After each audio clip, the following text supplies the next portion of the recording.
So we're back then with another news update video for Marvel's Avengers. We have quite a lot to cover in this video. Firstly, we have a date now for the upcoming war table for Spider-Man, so we'll talk about that.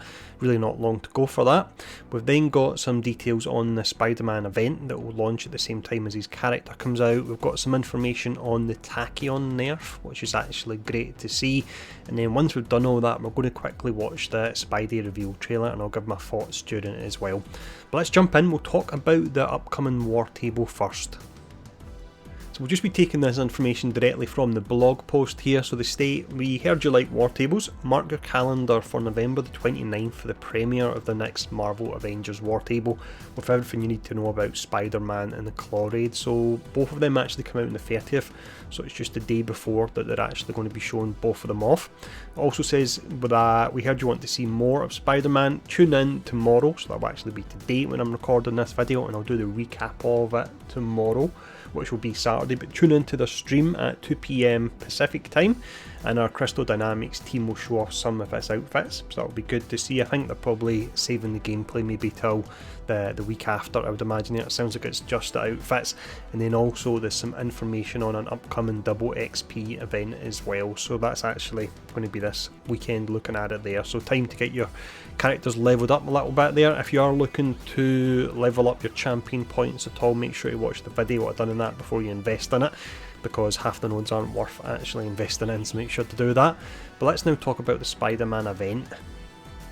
So with Spider-Man then, it is an actual event we're getting, it's not an operation. So it actually breaks it down here where it says what is a hero event, how does it differ from an operation.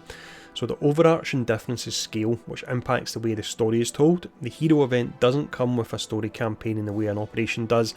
The Spider-Man hero event narrative is told through a combination of cutscenes, dialogue and a chain of documents. There are objectives for his story that unlock these documents as they are completed, which involves his narrative arc and gradually reveals his journey in our original Avengers world.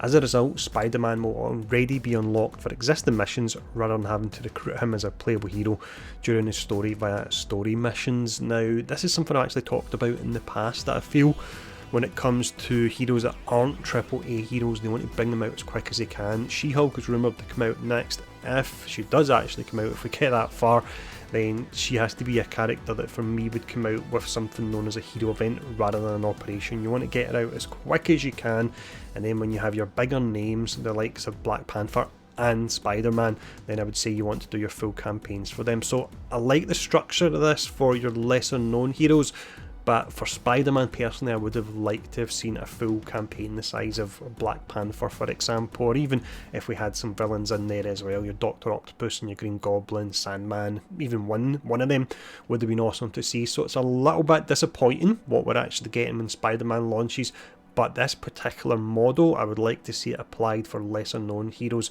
going forward so they can get heroes out quicker. So next up we have a development update in regards to Tachyon Surge. This is great to see. This is one of the 3 core points I brought up when I actually done my open letter and I left the VIP content creator chat. So the issues I had was communication, it was the Tachyon Surge nerf and the XP boosters, and now they've actually dealt with all the issues, which is great to see. But if we run through this here, so with Tachyon Surge, we've heard your feedback regarding the change to this perk and wanted to share more information regarding it. The term status damage is intended to reference the amount of status build-up that an attack would inflict when dealing damage to a target, not the actual amount of damage dealt. What I feel they're doing here, and they do it an awful lot, is I think they're just bullshitting people and they're kind of treating them a little bit stupid. If something's called status damage, it's going to do damage. If it was status build up it was doing, they should have said status build up. They seem to have a real bad problem when they mess up to actually 100% owning up to it. They'll put in a little bit of an excuse, like they done when they removed the boosters. They were talking about the pay to win element of it, which people didn't have a problem with at all. They had a problem with non-cosmetic items showing up, which was a promise they made. But let's carry on before I get too sidetracked here, because this is actually good news. But yeah, that explanation is just bullshit. But to follow on here, shortly after the Tachyon Surge perk was released, we identified an issue where it was applying a 20-second buff that gave both a 50% bonus to status build up and 50% increased damage. This made it overpowered when compared to things like heroic buffs, skills and other gear perks, so we took steps to fix that error.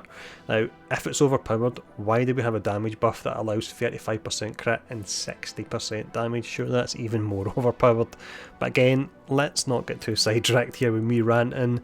They then state, we recognise that the existing issue and our solution wasn't communicated clearly, and that many players who spent time grinding to get this gear because of its effects were disappointed in the change and lack of communication surrounding it.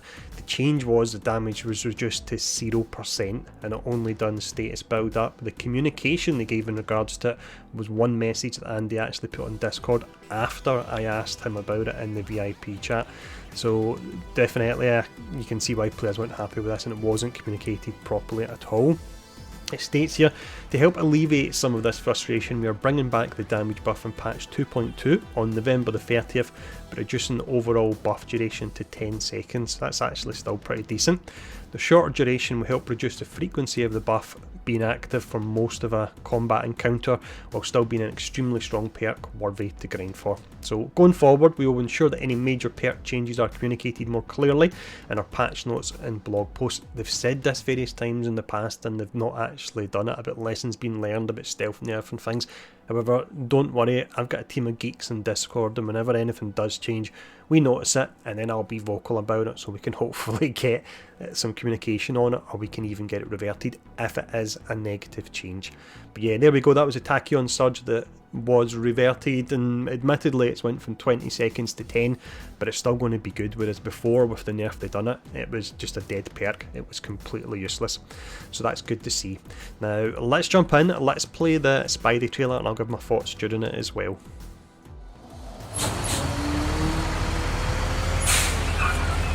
Please help us! Got us alive!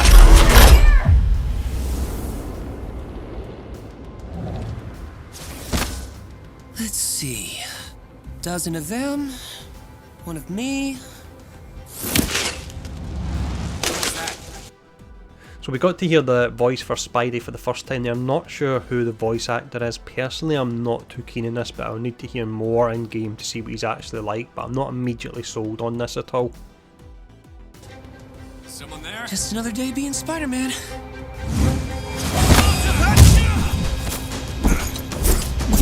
Nice try!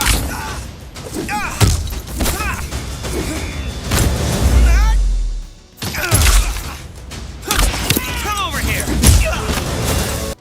So whilst this is a CG trailer, there's a few elements there I found interesting. Firstly, you've got his suit. It looks great, the original design they've got for it. You've got what looked to be some kind of Spidey sense where he was dodging attacks. Now Miss Marvel essentially has that in a way. You hold down the right trigger, she has intrinsic energy, and she can dodge your regular white attacks. So it would actually work really well on Spidey if you had something along the lines of that.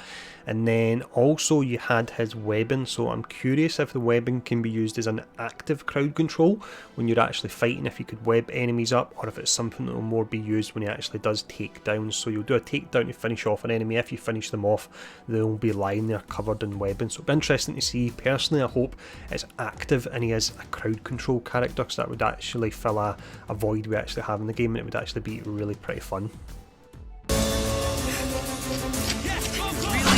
Really use some cover!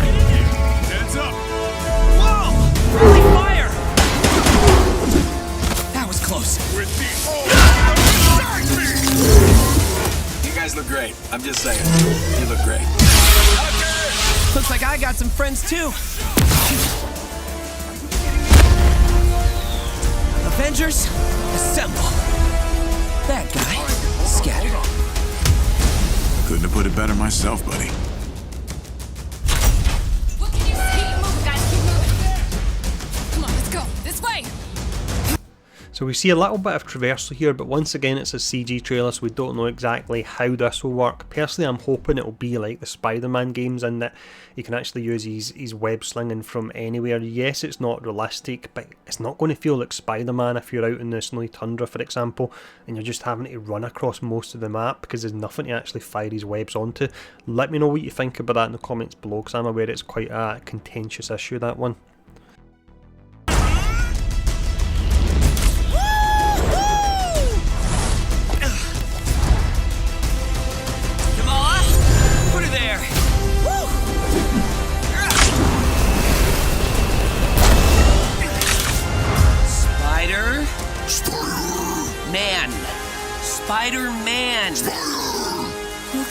Working on it, bud.